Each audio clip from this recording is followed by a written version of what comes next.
یہ ایک عمومی طور پہ ایک شبہ ہے اور ایک غلط فہمی ہے. کیسے ہو سکتا ہے کہ وہ پروردگار جو ہمیں بار بار جو ہے وہ گناہ کرنے سے روکے اور ظلم کرنے سے روکے، وہ خود اس ظلم کو پیش خیمہ قرار دے دے اپنی حجت کے ظہور کا؟ جی. یعنی اس کا مطلب یہ ہے کہ خدا یہ چاہتا ہے، نعوذ باللہ نقل کفر نباشد، کہ ہم ظلم کریں تاکہ مولا کا ظہور ہے. قرآن میں پروردگار کہہ رہا ہے کہ وَلَا تَعَاوَنُوا عَلَى الْإِثْمِ وَالْعُدْوَانِ. پروردگار جو ہے وہ ہمیں گناہ میں، کسی بھی گناہ میں، کسی قسم کی اعانت کرنے سے بھی اللہ روک رہا ہے. اور ادھر خدا یہ بھی کہہ رہا ہے کہ خدا کسی قوم کی حالت کو اس وقت تک نہیں تبدیل کرتا جب تک وہ خود تبدیل. تو یہاں حالت تبدیل کرنے سے مراد کیا ہے؟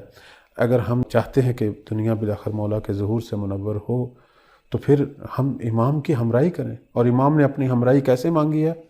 تقوی اختیار کریں، حسن اخلاق پیدا کریں، آپس میں ہم دل ہوں، ایک دوسرے کی مشکل مراحل میں مدد کریں. امام نے یہی کچھ مانگا ہم سے، وظائف انتظار یہی ہیں. تو یہ جو شبہ ہے ایک شیطانی وسوسہ ہے. شیطان تو چاہتا ہے دنیا میں جو ہے وہ شیاطینی کام جو ہیں وہ زیادہ ہوں، گناہ زیادہ ہوں. اس نے کچھ لوگوں کے ذہنوں میں یہ ڈالا ہوا ہے. عرض خدمت یہاں ایک اور نقطہ بھی میں آپ کی خدمت میں بیان کرنا چاہتا ہوں کہ خود اس روایت کا معنی بھی غلط ہوا ہے. یہ جو روایت ہے کہ مولا جو ہے وہ دنیا کو عدل و انصاف سے بھریں گے جیسا کہ وہ ظلم و جور سے بھری ہوئی تھی، یہی معنی جو ہے اس انداز سے کرنا یہ خود بھی ایک اشتباہ ہے. صحیح.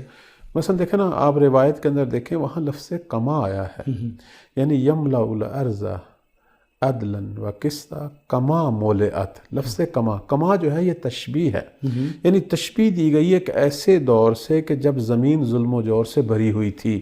نہ کہ اس کا مطلب یہ ہے کہ ظہور سے دقیقاً پہلے زمین ظلم و جور سے بھری ہوگی. یہ ایک ایسا نقطہ ہے جس کی طرف توجہ نہیں کی گئی. عام طور پر اسی طرح ترجمہ کرتے ہیں لوگ اس روایت کا.